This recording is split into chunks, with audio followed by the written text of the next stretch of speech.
పుష్పరాజ్ దారిలోనే రాజాసాబ్ నడవబోతున్నాడా? December 5th Rajasaab release అవబోతుందంట. అఫీషియల్ పోస్టర్ అయితే రిలీజ్ అయింది. టీజర్ 16th రాబోతోంది.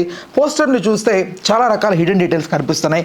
ఓవరాల్గా ఈ అంశం గురించి చర్చించడానికి సినీ మరియు రాజకీయ విశ్లేషకులు దాసరి విజ్ఞాన్ గారు ఆయనతో మాట్లాడదాం. నమస్తే. సో ఒకసారి పోస్టర్ బాగా అబ్జర్వ్ చేస్తే 16th ఇచ్చారు. అంటే పుష్ప డేట్కే మళ్ళీ ఎగ్జాక్ట్గా 1 yearకి రాజాసాబ్ రాబోతుంది. అంటే ఏంటి, బన్నీని ఎలా ఫాలో అవుతున్నాడా లేకపోతే ఏంటి అసలు దీనికి ఆ డేట్కి ఏంటి? సలార్ కూడా డిసెంబర్లోనే వచ్చిందిగా, కాకపోతే 22nd. ఓకే, ఏదో ఒక ఫ్రైడే అలా దొరికింది. దానికి ఎందుకు అంత ఇది అంటే ఎగ్జాక్ట్గా ఆ డేట్కి రిలీజ్ చేయడానికి ఏంటి రీజన్స్? అట్లా ఏం లేదు, హ్యాపీగా.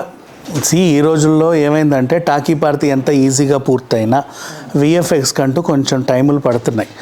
విఎఫ్ఎక్స్ టైంని ఊహించుకొని నువ్వు ఒక రిలీజ్ డేట్ ఫిక్స్ చేసుకున్నా కూడా అవుట్పుట్ వచ్చిన తర్వాత మళ్ళీ మార్పులు చేర్పులు చేసుకోవాల్సిన పరిస్థితి కూడా వస్తుంది. ఇన్ కేస్ ఒకవేళ June 16th రిలీజ్ అవ్వబోయే ఒకవేళ ఆ టీజర్ ఏదైతే ఉందో దాంట్లో ఏమైనా అంటే ఉచిత సలహాలు వస్తే దాన్ని మళ్ళీ ఇంప్లిమెంట్ చేసుకోవడానికి వాళ్ళు తీసుకున్నటువంటి ఒక టైం 6 నెలలు అంతే. ఎలా అయితే August 15th పుష్ప వస్తామని అనుకొని చిన్న వాయిదా పడిందో ఆ చిన్న వాయిదా కాస్త ఆ 5th వెళ్ళింది. సేమ్ ఇంతే, ముందు ఒక టీజర్ రిలీజ్ అవుతుంది, దానికి సంబంధించి ఇన్ కేసు ఏమైనా చిన్న చిన్న మార్పులు చేర్పులు ఉంటాయి. ఈవెన్ కన్నప్ప కూడా అంతే కదా. సో అవి చూసుకుంటారు, అంత మించి ఇంకేం లేదు. Horror is a new humour. అంటే ఎంత భయపెడితే అంతగా నవ్వుకోవచ్చు అంట ఈ మధ్య. అదేంటో నాకు అర్థం కాల. లాస్ట్ పోస్టర్ చూస్తే ప్రభాస్ ఒక లుక్లో, అంటే ఒకప్పుడు ఈ కోటని ఏలిన రాజు ఆయన ఇందులో ఉండేవాడు అన్నట్లుగా ఒక లుక్కు.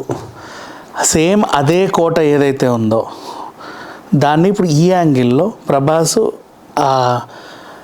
పెద్ద ప్రభాస్కు ఉన్న ఫోటోకి ఈ రెడ్ కలర్వి కప్పుతారు కదా, ఏది బాహుబలిలో దేవసేనని తీస్తారు రమ్యకృష్ణ, ఆ టైప్ ఆఫ్ లాగితే వచ్చి ఆ ఫోటో ఉంటుంది. నెక్స్ట్ ఎప్పుడైతే ఆ ఫోటో బయటపడిందో దాంట్లో ఉన్నటువంటి దాగున్న నిధి కూడా బయటకు వచ్చేసింది. బట్ నిధి అనేది ఇప్పుడు నువ్వు బాగా అబ్జర్వ్ చేస్తే ఇందులో మామూలుగా 500 notes అనేవి న్యూ 500 notes ఉన్నాయి. మామూలుగా నిధి అనేది ఏంటి, ఇప్పుడుతో ఏదో నోట్లు లేకపోతే గోల్డ్ వాట్ సంథింగ్ ఉంటుంది. బట్ ఇది న్యూ 500 notes ఉన్నాయంటే ఏంటి అనేది మళ్ళీ చెప్తా.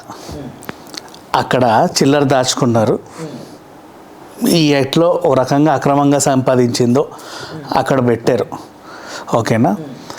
దాన్ని ప్రభాస్ వెలికి తీసే ప్రయత్నంలో పోస్టర్ది అది తీశాడు. అంతేగాని ఇదంతా ఆ రాజుకు సంబంధించిన నాణేలు మనులు మాణిక్యాలు కాదు. ఆ హాల్లో అట్లా ఇబ్బడి ముబ్బడిగా పెట్టరు.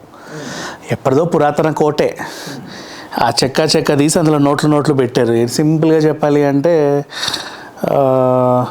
రవితేజ సినిమా ఏంటి, రాజా ది గ్రేటా, రవితేజ కలెక్టర్గా ఇన్కమ్ ట్యాక్స్ ఆఫీసర్గా చేసి రైడ్ రీమేక్ వచ్చింది. అదేదో గోడలో కడతాడుగా జగపతి బాబు, గోడలో కడతాడు జగపతి బాబు, అట్లా పేర్చారు అంతే, అంతమించి ఏమీ లేదు. మరి ఎక్కువ ఆలోచించొద్దు. కాకపోతే ఆ కోటలోకి ఎవడు పోకుండా ఓ భయానక వాతావరణాన్ని సృష్టించారు. అది మనం సినిమా అంతా చూస్తూ ఉంటాం అయిపోతుందని. ప్రభాస్ దాన్ని ఛేదించినట్టుగా ఈ పోస్టర్ తెలుస్తుంది. ప్రభాస్ దాన్ని ఛేదిస్తాడా లేకపోతే అదేంటది ఆ ఫిలిం మంచు మనోజ్ బాలకృష్ణ ఉంటారు, కోటకు సంబంధించి చేస్తారు చూడు, కొద్ది రోజులు వీడే అలాగ వచ్చినట్టుగా భయపెట్టడం, కోట మంది కొడతారా, ఎవరిని టచ్ ఇక్కడే మణికొండలో అదే ఎవరిని టచ్ చేయకుండా ఆయన వచ్చి పూనాడు అన్నట్టుగా వీడే కెత్తెత్తుకొని తిప్పడం, అట్లా కొంచెం భయపెట్టడం. ఇన్ కేస్ ఒకవేళ ఆ ఫేసు ఈ ఫేసు ఒకటే కాబట్టి ఈయనకు సంబంధించిన తాతలాస్తే అది, కాకపోతే అప్పుడు ఉన్నదంతా అమ్మేసి ఇప్పుడున్న డబ్బులకి మార్చేసి దాన్ని అక్కడ దాచి కూడా ఉంచవచ్చు, అదే కోటలో భద్రపరిచి ఉండొచ్చు. ఆ కోటకి వెళ్ళే సాహసం ఎవడు చేయడు, ఎందుకంటే పురాతన కోట, పైగా హారర్ సినిమా అంటే ఖచ్చితంగా మనం భయపడాలి. ఆ సెటప్ అంతా అలాగే ఉంటుంది. చాలా వచ్చాయి కదా, అదే రాజుగారి గది అని, రాజుగారిది ఒక కోట ఉంటుంది, దాన్ని ఏదో సంథింగ్ ఏదో ఉంటుంది, దాన్ని మిస్యూజ్ చేయడానికి ట్రై చేస్తే ఎవడో ఒకటి దాన్ని కాపాడుతూ రావడం, సంథింగ్ ఏదో ఉంటుంది కదా, టచ్ చేస్తే నరికేస్తానట్టుగా ఒక దెయ్యం రావడం, అంతా అంటే రిపీటెడ్ వర్షన్ అయితే కాదా 100%? బేసికల్లీ హారర్ సినిమాలు అన్నీ ఒకలానే ఉంటాయి, అన్నీ ఒకలానే ఉంటాయి. నువ్వు ఎలా చూసుకున్నా సరే, అడవిలో నువ్వు అనుకోకుండా పోతే బంగ్లా దొరకడమో, అందులోకి వెళ్ళి మీరు భయపడి రావడమో, లేదా ఏదో ఒక పాత థియేటర్, పాత హౌస్, వాట్ ఎవర్ అనుకోకుండా అందులోకి పోతారు, పోయిన తర్వాత ఆ రూము ఈ రూము వెతుక్కుంటూ వనికి చేస్తారు. ఇంతకు మించి తర్వాత ఈ దయ్యాలు మంచివే చెడ్డవి కావు అని తెలుసుకొని వాటి మీద జాలి పడతారు. అయ్యో పాపం దయ్యం ఎంత మంచిదో అని చెప్పేసి. శబ్దం సినిమా నాకు కొంచెం ఇదిగా అనిపించింది. స్టార్టింగ్ అంతా శబ్దాలతో దంచి కొట్టాడు. 42 ఆత్మలు ఉంటాయి. అదేంటో మనుషుల్ని కింద వేసి మీద వేసి కొడతానే ఉంటాయి. సరే బాగానే తీసారులే అనుకుంటే లాస్ట్గా దయ్యాలని మంచి దయ్యాలు అక్కడ ఉన్న హ్యాండిక్యాప్డ్ పిల్లల్ని విషమిచ్చి చంపితే తయారై అక్కడ తిరుగుతున్నారు. ఇంకా దయ్యం మీద జాలేసాక సినిమా ఏం సాగుద్ది? లేదు, ఫస్ట్ హాఫ్ అన్ అవర్ తర్వాత సినిమా పడుకుంది. సేమ్ ఇవే సిచ్యువేషన్స్ మోస్ట్లీ. కొన్ని సినిమాలు ఏంటంటే ట్రైలర్ చూస్తే చాలు వెన్నులో వణుకు పుట్టాలి. ఇప్పుడు మా ట్రైలర్ చూడు, అజయ్ దేవగన్ అండ్ కాజోల్, అదేంటిది ఆడపిల్లల్ని మింగేసే మరి చెట్టు ఎందుకు మింగుతుంది ఏంటి సిచ్యువేషన్ అనేది ఛేదించుకుంటూ వెళ్ళారు. ట్రైలర్లోనే నీకు ఆ ఇంపాక్ట్ వచ్చింది. సినిమాలు ఉంటాయి, హారర్ సినిమాకి ఒకటే ఎలిమెంట్, కథ కాదు. హారర్ సినిమాకి కథ అడిగావంటే మనకన్నా పెద్ద వీపీ ఇంకెవడు ఉండడు ప్రపంచంలో. ఒకటే అడగాలి, భయపెట్టిందా లేదా, దట్స్ ఆల్. భయపడ్డావా లేదా, అంతే. డబ్బులు కొరత కాదా? అందుకే కదా థియేటర్స్లో అంతకుముందు కొన్ని సినిమాలకు ఛాలెంజ్లు కూడా చేశారు. ఒంటరిగా చూస్తే నీకు ₹1,00,000. బట్ ఇప్పుడు చంద్రముఖి లాంటి ఇప్పుడు ఒక చంద్రముఖి 2 రిలీజ్ అయింది. బట్ అది కమర్షియల్గా వర్కౌట్ అవ్వాలి కదా, అంటే వర్కౌట్ అవ్వాలి కదా. కొనసాగింపులు మన ఇష్టం. ఇప్పుడు రాజుగారి గది అన్నావు, అది గది 3, గది 4, గది 5, గది 26 కూడా వస్తుంది. కాంచన 25 కూడా వస్తుంది. బట్ కొనసాగింపుల్లో కూడా నువ్వు మొదట ఉపయోగించినటువంటి మ్యాజిక్ కొనసాగించగలగాలి.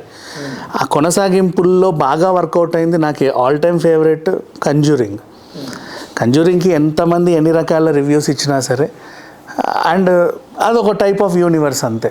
రైట్. ఒకప్పుడు సంవత్సరం షూటింగ్ జరుపుకొని రిలీజ్ అయితేనే ఇంత లేట్ ఏంట్రా అని అడిగే టైము ఇప్పుడు సినిమాలు 4-5 సంవత్సరాలు పడుతున్నాయి. నాకు తెలిసి రాజాసాబ్ ప్రీ ప్రొడక్షన్ స్టార్ట్ అయ్యి 5 years, షూటింగ్ స్టార్ట్ అయ్యి 4 years అవుతుంది. అప్పటి నుంచి చేసుకుంటూ వస్తూ ఉన్నారు. మరి ఏంటి కల్కి కూడా 3 years పట్టింది. కల్కి ఓకేలే, అది డీసెంట్ టైము అంత దీనికి. కాకపోతే రీజన్ కూడా చెప్తా. ఇప్పుడు నువ్వు బడ్జెట్ని మైండ్లో పెట్టుకోవాలి. ఇప్పుడు ఫర్ ఎగ్జాంపుల్ 50 కోట్ల బడ్జెట్, నేను హారర్ చూపించాలనుకున్నాను. హారర్ చూపించాలంటే నీకు మొత్తం ఇంకా వర్క్ అంతా టెక్నికల్ వర్కే ఉంటుంది. నీ భయపడుడు కొంచెం, టాకీ పార్ట్ ఇంతే, టెక్నికల్ పార్ట్ ఇంత. కాకపోతే ఏంటంటే సినిమాకి మన టెక్నికల్ వాల్యూస్ రోజుకి పెరుగుతున్నాయి. చాలా రియలిస్టిక్వి, ఇంకా అంతకు మించినవి వస్తున్నాయి. ప్రభాస్ అంటే మినిమం ఎక్స్పెక్టేషన్స్ ఉంటాయి. సో నువ్వు నీ సినిమా ఈ కథ అనుకొని నువ్వు 3 ఏళ్ళు అనుకున్నావు అనుకో, 3 ఏళ్లలో నిన్ను తలదన్నే రేంజ్ 4 వచ్చి పడుతున్నాయి గ్రాఫిక్స్తో. తర్వాత చూసి ఉంది అంటున్నారు జనాలు. సో అలా అనిపించకుండా ఉండడానికి వాళ్ళు ఇంకా ప్రయత్నించాల్సి వస్తుంది. అలా అని నువ్వు హాలీవుడ్కో కాలిఫోర్నియాకో వెళ్ళొచ్చు నువ్వు అనుకున్నట్టుగా. అంతెందుకు, ఇప్పుడు లయన్ కింగ్ లాగా, ముఫాసా లాగా నిజంగా దించవచ్చు కూడా మక్కికి వేరే ప్రపంచాన్ని. You can. కాకపోతే దానికి బడ్జెట్ ఇంత అవుతుంది. ఆ బడ్జెట్ని మళ్ళీ మనం ఇక్కడ తిరిగి రప్పించుకోవడం కష్టం ఆ కథకి. సో ఇక్కడ నువ్వు 50 కోట్లే పెట్టాలి. 50 కోట్లే పెట్టినప్పుడు ఆకు ఒక్క కలితే ఎవరితోనో చేయించుకోవాలి. వాడు నీకు ఒక టైం ఇస్తాడు, ఇంతలో చేయిస్తాను అని. కానీ ఇక్కడ ఇంకో ప్రాబ్లం ఏంటంటే ఈ మధ్యకాలంలో మీసం తిప్పి తొడగొట్టి నేను చేసేస్తా అని ప్రాజెక్టులన్నీ తీసేసుకుంటున్నారు. అక్కడ తేడాలు వస్తున్నాయి. వాడు నిజంగా పనిమంతుడో కాదో అని. కొంతమంది ఉంటారు వర్క్ని 10 పైసల్లో కూడా ఓ రేంజ్ వర్క్ చేయించుకునేవాళ్ళు. లైక్ మన ప్రశాంత్ వర్మ, హనుమాన్. ఇంకా చెప్పాలంటే అడివిశేష్ ఏదో ఒక గూఢచారి సంథింగ్ ఏదో ఫిలిం 2.5-3 yearsలో చేశాడని విన్నాను. బలంగా టైట్ షెడ్యూల్స్ వేసి కొట్టాడంట. రైట్. సో ఇట్లా కూడా ఉంటారు. తక్కువ బడ్జెట్లో అత్యంత పనిమంతులను ఎంచుకొని పని చేయించుకునే వాళ్ళు కూడా ఉంటారు. డిపెండ్స్ అది. ఇంకా మనం దాన్ని ఇంకేం చెప్పలేము. కొంతమంది అట్లా ఉంటారు, కొంతమంది ఇట్లా ఉంటారు.